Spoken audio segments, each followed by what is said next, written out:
Ce sont trois maladies chroniques, alors comment c'est la vie dans ces communautés. Ça, c'est aussi la deuxième ligne de recherche. À venir, ça veut dire les choses qui sont en train d'être faites. C'est un élève de doctorat qui vient de finir une thèse de doctorat sur la vie de gens qui ont des chroniques rénales, qui reçoivent et changent le sang 2-3 fois par semaine. Et ils sont ensemble dans la salle, et aussi sont ensemble plus tôt et beaucoup de temps dans le Facebook. Et c'est très intéressant la manière qu'on a fait ce travail. Et aussi, c'est un autre élève que j'ai eu de master qui a fait un travail sur un site internet qui disait qu'eux, les hétérosexuels, souffraient la persécution des homosexuels. Alors, c'est ça l'image principale de Facebook, c'était les drapeaux en couleur, comme c'était une censure qui ne les laissait pas les hétérosexuels à parler. C'est assez intéressant comme sujet. L'autre processus, l'autre axe de recherche, c'est sur les enfants.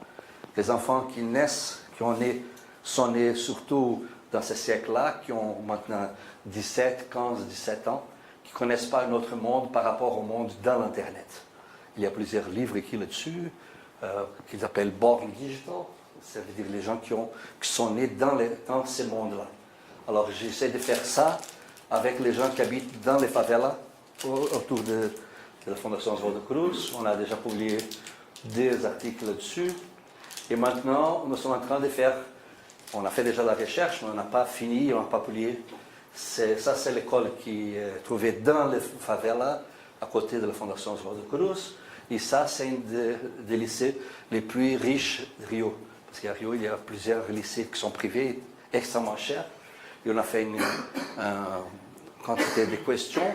On a posé les questions pour ces jeunes gens et aussi les mêmes questions pour ces jeunes gens pour voir les différences des réponses. Ça, on est en train de travailler.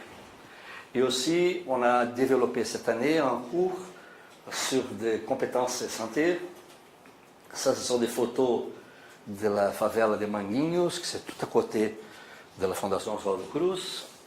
La police, il y a une situation sociale de violence très, très forte.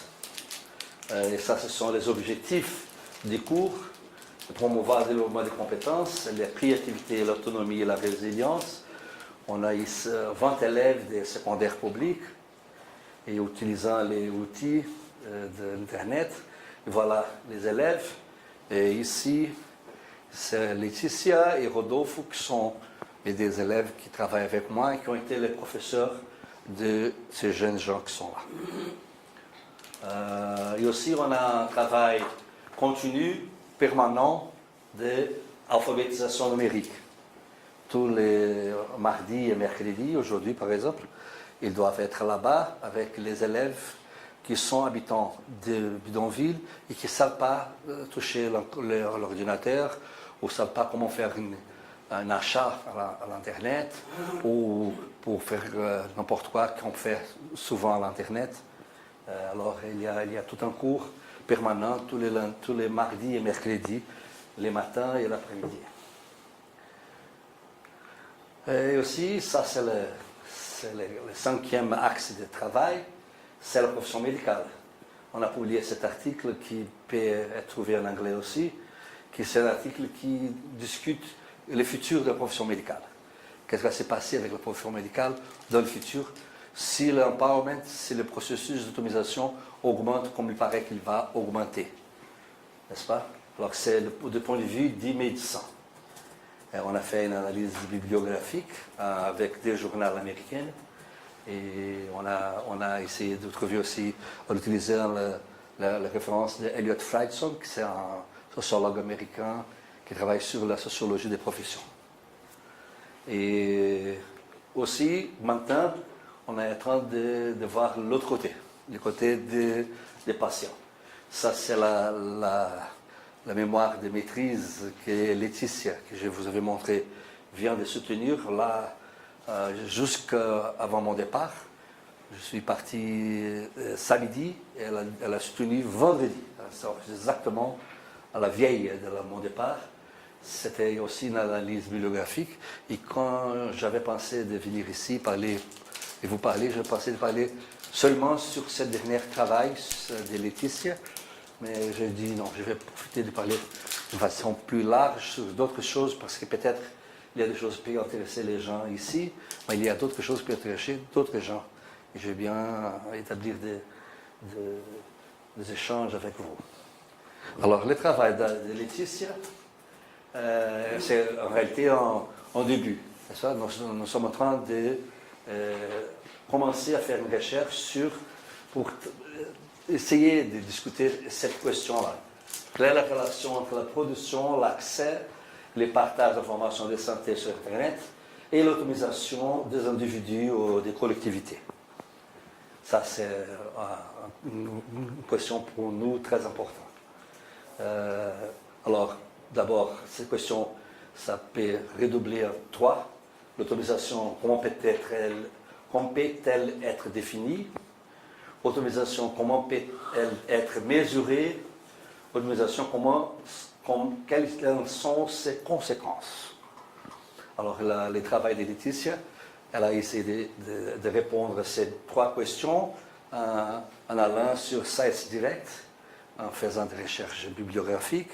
Maintenant, on a arrivé à trouver une vingtaine d'articles et on a fait une analyse sur ces articles, comment ces articles ont pu répondre à ces trois questions. Alors, l'automatisation, il y a des articles qui parlent sur l'automatisation d'un point de vue plutôt individuel, d'autres qui parlent sur un point de vue plutôt collectif.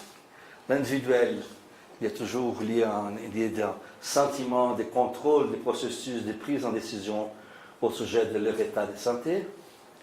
Et l'automatisation collective a toute une idée d'émancipation et de transformation sociale. C'est ce qu'on peut appeler le patient advocacy. Pour être mesuré, un des articles qui fait beaucoup d'efforts pour essayer de mesurer si la personne est ou pas devenue un patient expert en allant au Facebook, aux participants de Facebook ou d'autres moyens. C'est cet article qui est publié par ces trois personnes qui sont de l'Institut de Health Organization de l'Université de Nottingham, en Angleterre. Elle a fait un ensemble de questions. Une des questions qu'ils ont utilisées, ce sont ces questions-là. Quand dans les groupes vous encouragent, vous partagez vos soucis et vos craintes avec d'autres membres, quelqu'un ou quelques messages dans les groupes vous montrent un côté positif de vivre avec la maladie. Alors, il fait une échelle de 5 points dans le Likert Scale pour que la personne réponde. Alors, comme ça, on peut voir dans quel niveau elle a attendu. Il y a l'automatisation comme conséquence. Il y a l'automatisation individuelle et aussi l'automatisation collective. Alors, l'automatisation individuelle peut être liée à plus d'optimisme, à des meilleures attentes pour l'avenir, ou l'accroître de la capacité de faire face aux adversités de la maladie et au réduire l'isolement social et les sentiments de solitude. L'automatisation collective, il y a l'engagement communautaire, il y a la constitution d'identité collective et aussi l'activisme.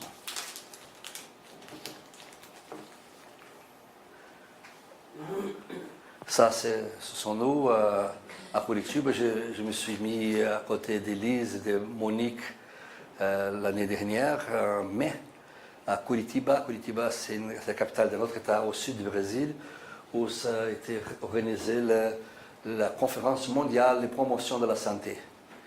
Et nous avons organisé une table ronde au sujet de l'Internet et de la santé.